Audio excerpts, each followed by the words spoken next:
yesterday I was helping my grandma move a couple things at her house, and she has this shed in her backyard, and she knows that I'm a woodworker and I like old tools, so she asked me, she's like, hey, why don't you go into that shed and see if you can find anything you like. This toolbox was in there. This actually belonged to my great grandpa, I believe, and I've gotten a number of his tools over the course of a few years, and this is just another one of those things that belong to him.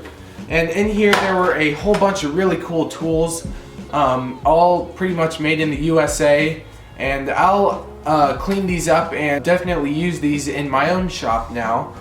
But there was one tool that really kind of fascinated me, and it was just this little tape measure. So when I first saw this thing, I thought that this was just pretty much a normal tape measure. But after looking at it a little bit closer and kind of realizing the other things that it could do, it actually really surprised me as to how much information you can pack into this little thing. And definitely you cannot buy this type of thing today. You know, the thing that we buy today is a tape measure, something kind of like this.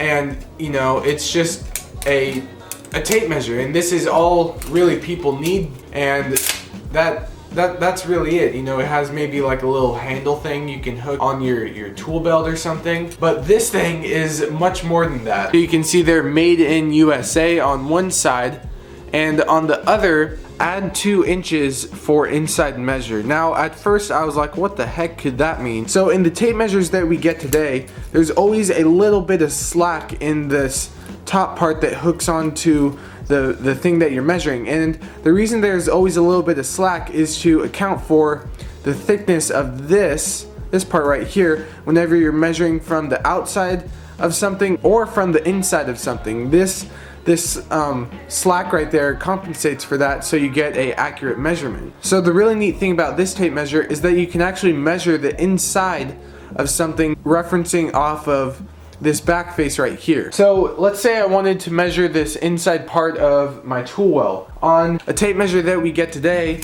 you make sure that this part is all the way pushed in, right? And you can measure inside of there, and I can see that that is about 11 and 9/16. So if I were to do that with this old tape measure, what I can do is actually reference off this side against here and then pull the tape across while it touches the other side, and I can see here that this says exactly 9 and 9/16. So if we add the 2 inches like it says on here, we can then get 11 and 9/16. And I thought that was pretty cool. You know, measuring from the inside of the workbench like this isn't that hard, but let's say you're in a room and you're trying to measure, you know, like the width of a door, and if you're going in there like this, the reading that you get from here isn't always 100% accurate.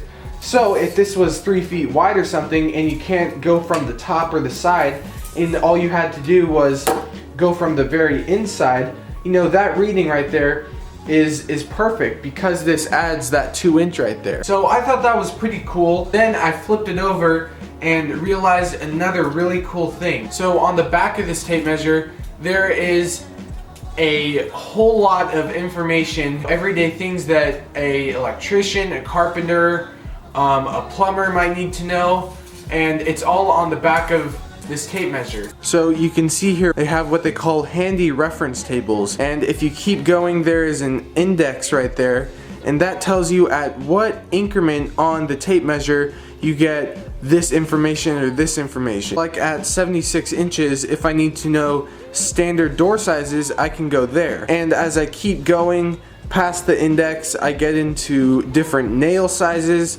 and a whole bunch of information on that.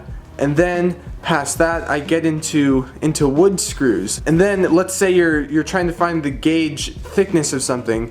There are all of the conversions for that, and a drill size that would go along with that. And then decimal equivalents, so like 1/8 is equivalent to 0.125 inches. It goes from 1/8 of an inch to 16ths to 32nds. And then common wood properties, I mean, who would need to know this? So standard lumber sizes, you know, a 2x4 isn't a 2x4, it is undersized from that, and it goes from not just dimensional lumber, but also up to timber sizes. I'm sorry, I'm trying to keep the camera focused here. I have to find kind of a sweet spot. And then it goes into board sizes, and like we said, at 76 inches on the dot right there, we get into standard door sizes, and it gives all the information on that. Proper hinge sizes and quantity. You're probably never going to use any of this information in here. You have it right in this little tape measure. Copper tubing dimensions, and then useful rules.